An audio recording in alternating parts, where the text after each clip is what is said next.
शिव कथा कह रहे तारकाक्ष, विजुमाली, कमलाक्ष की ये तीनों की तीनों भगवान ब्रह्मा से वर मांग रहे हैं, ना नीचे मरू, ना ऊपर मरू, ना अंदर मरू, ना बाहर मरू, ना अस्त्र से ना शस्त्र से, न दिन में ना रात, तथास्तु कर दिया। ये तीनों का एक भाव था कि हमारी मृत्यु ना हो, पर भगवान ब्रह्मा कहते हैं कि तुम मरोगे ये तो पक्का, ये जो हिरण्यकशिपु ने मांगा था वो एक अलग बात थी, पर जो तुम मांग रहे हो उसमें मृत्यु निश्चित है, बस मृत्यु निश्चित है। तुम और कुछ मांग लो तो हमें वर दीजिए, हम तीनों एक एक अलग अलग पुरियों में निर्माण में रहें, अलग अलग महल में, अलग अलग नगर में हम रहें, हमारी मृत्यु हो तीनों की एक साथ, तथास्तु। यही है। एक ने सोने का महल बनवाया, एक ने पीतल का महल बनवाया, एक ने लोहे का महल बनवाया, तीनों अलग अलग रहने लगे। तीनों भाइयों ने विचार कर लिया कि तीनों कभी आपस में मिलने मत आना। एक माता और एक पिता, इनकी दिली तमन्ना क्या होती है कि मेरे बच्चे जहां रहे वहां सुखी रहे, तुम जहां रहो वहां सुख से रहो।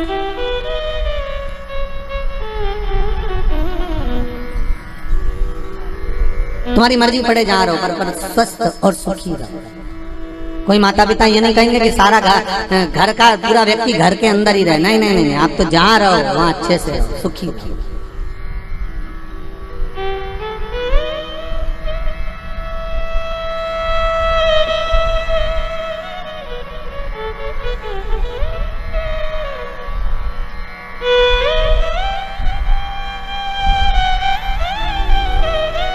अब तीनों अलग अलग रह रहे थे, पर उपद्रव इतना मचाया, इतना उपद्रव मचाया इन तीनों ने कि देवताओं परेशान हो गए, और देवताओं ने आपस में बात करी कि इनको मारे कौन। तो सब ने जाकर शंकर जी से निवेदन करा, भोलेनाथ जी इनको तो आपको ही मारना पड़ेगा। शंकर भगवान बोले मारने को तैयार हूं, पर बात इतनी सी कि तीनों मरेंगे तो एक साथ मरेंगे,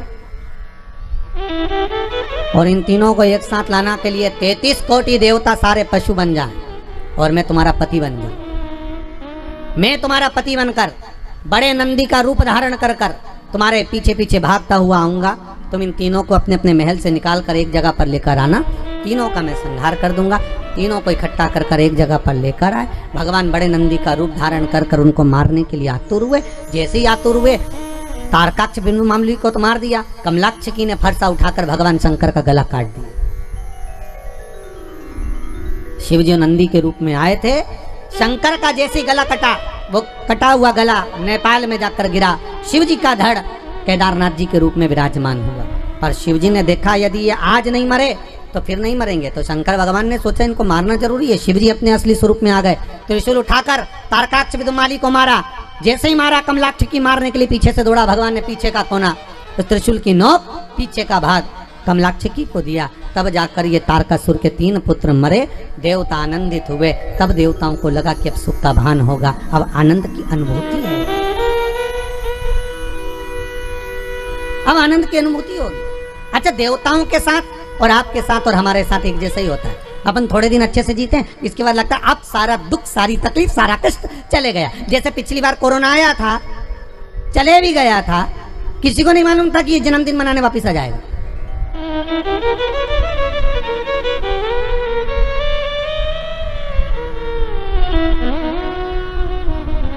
अच्छा, पैदा हुआ था जब इतनी बड़ी पार्टी नहीं करी थी इसने, कोरोना ने, पर अभी तो बहुत ही लंबी चौड़ी पार्टी कर दी साहब।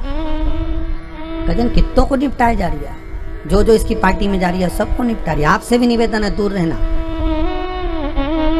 2 गज की दूरी, मास्क है जरूरी,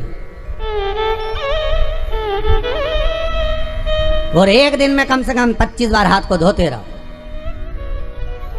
और एक बहू से सास हमेशा हर बार कहती थी, ए बहू, एक एक कोने कोने की कचरे की झाड़ू एक एक निकाल लेना। हो आओ बहू जब भी कोई काम करने बैठती ना, सास उसको हमेशा टोका करती है, एक एक चावल अच्छे से बीनना, हो एक एक भिंडी अच्छे से साफ करना, हो एक एक आलू अच्छे से धोना, हो एक दिन बहू इतनी परेशान हो गई, अब की बार आज सुबह नहाने गई ना बाथरूम में, निकली नहीं 2 घंटा तक।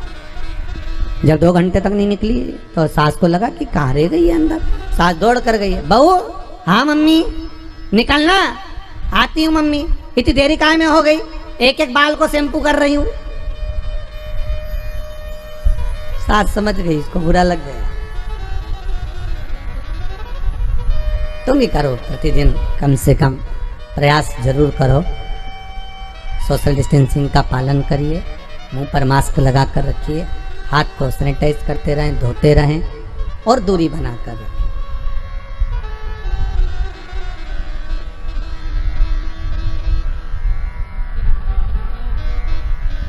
बहुत जरूरी आज होता है। अपन सोचते हैं कि अब अच्छा दिन आने वाला है, समय अच्छा आएगा, अच्छा हो जाएगा।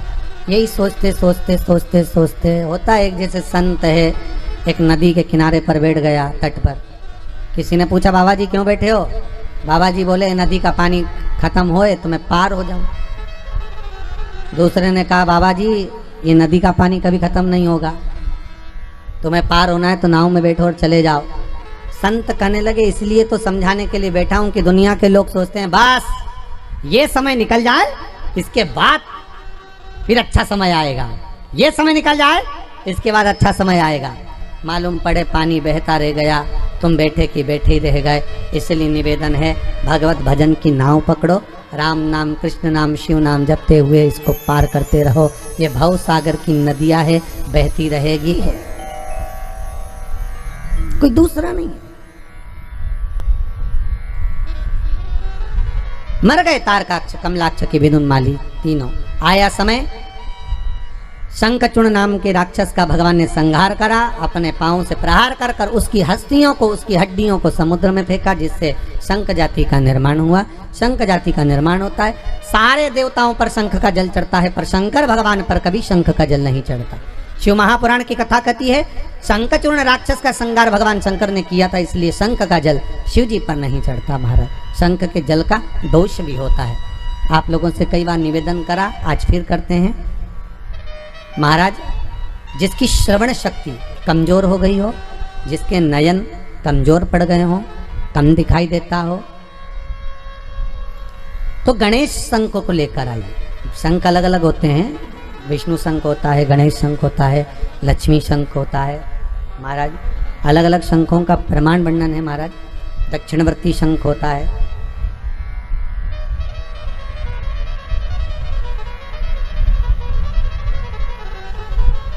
तो गणेश शंख को लेकर आए। अगर आंखों से बहुत कम दिखाई दे रहा हो तो 12 महीने शिवरात्रि आती है, किसी भी शिवरात्रि पर शंकर भगवान पर पीपल के पत्ते पर शहद रखकर शंकर जी पर डाल दीजिए। उस शहद को पीपल के ही पत्ते पर रखकर ले आइए, घर पर लाकर उसको कटोरी में निकाल लीजिए, पत्ते को ठंडा कर दीजिए। उस ओरिजिनल शहद, असली शहद होना चाहिए, उस शहद को आंखों में काजल जैसा लगाना प्रारंभ कर लीजिए। 1 महीना या 15 दिन आप आंखों में लगाएंगे, धीरे धीरे रोशनी बढ़ना प्रारंभ हो जाएगी। श्री शिवाय नमस्तुभ्यम का जाप करें या चंपेश्वर महादेव का स्मरण करें। चंपेश्वर महादेव का स्मरण कर कर भी नैनों में आप शहद लगा सकते हैं, उससे रोशनी बढ़ती है। महाराज दूसरा, श्रवण शक्ति कमजोर हो, विवेक कमजोर हो, नयन कमजोर हो, वाणी कमजोर हो, तो गणेश मुखी शंख के अंदर पानी भरकर उसमें थोड़ा सा एक चांदी का सिक्का या तार डाल दें, या सिक्का डाल दें, या चांदी की कोई सामग्री हो तो वो डाल दें, पानी भरा रहने दें। सुबह सुबह उस पानी को थोड़ा सा आचमन करना प्रारंभ करिए। आपको वाणी हो, श्रवण शक्ति हो, नयन शक्ति हो, उसमें प्रबलता आना प्रारंभ। और गणेश मुखी शंख होना चाहिए। कौन सा शंख होना चाहिए? गणेश शंख। शंख का प्रमाण शिव महापुराण का। भगवान शिव का स्मरण, भगवान शंकर का नमोदन, भगवान शंकर का नाम जाप, भगवान शंकर का नाम स्मरण जीव को आनंद देता। समय आया, आगे वर्णन आया। भगवान एक बार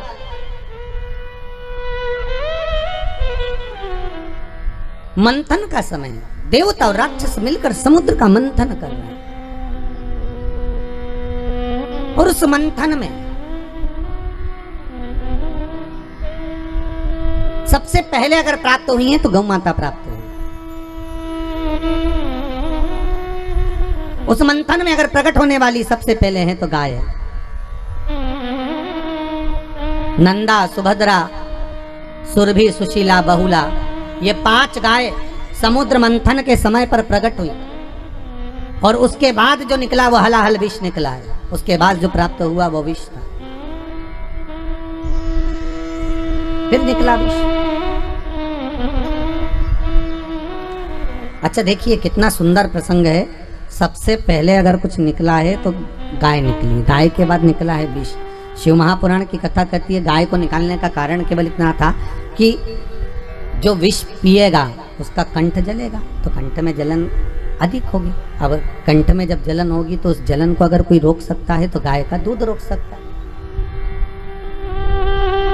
जब गाय माता के दूध से शंकर भगवान का अभिषेक होगा तो उससे जो जलन है, तपन है, वो समाप्त होगा।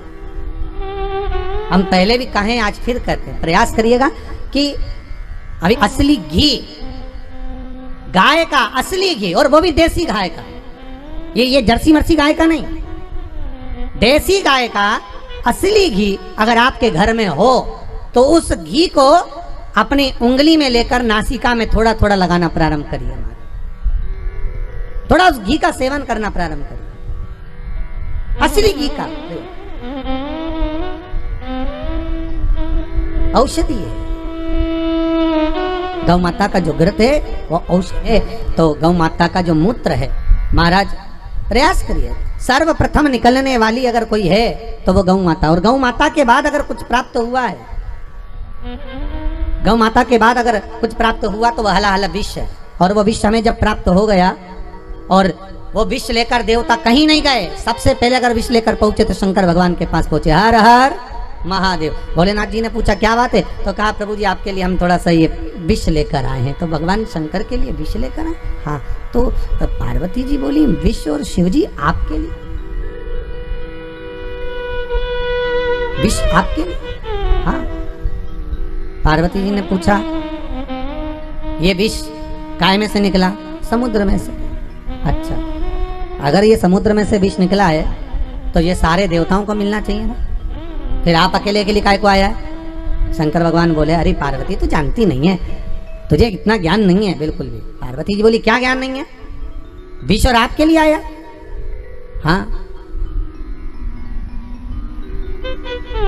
अरे तो आप विष पियोगे? हाँ। भगवान शंकर बोले विष तो मुझे पीना पड़ेगा, विष तो मुझे धारण करना पड़ेगा।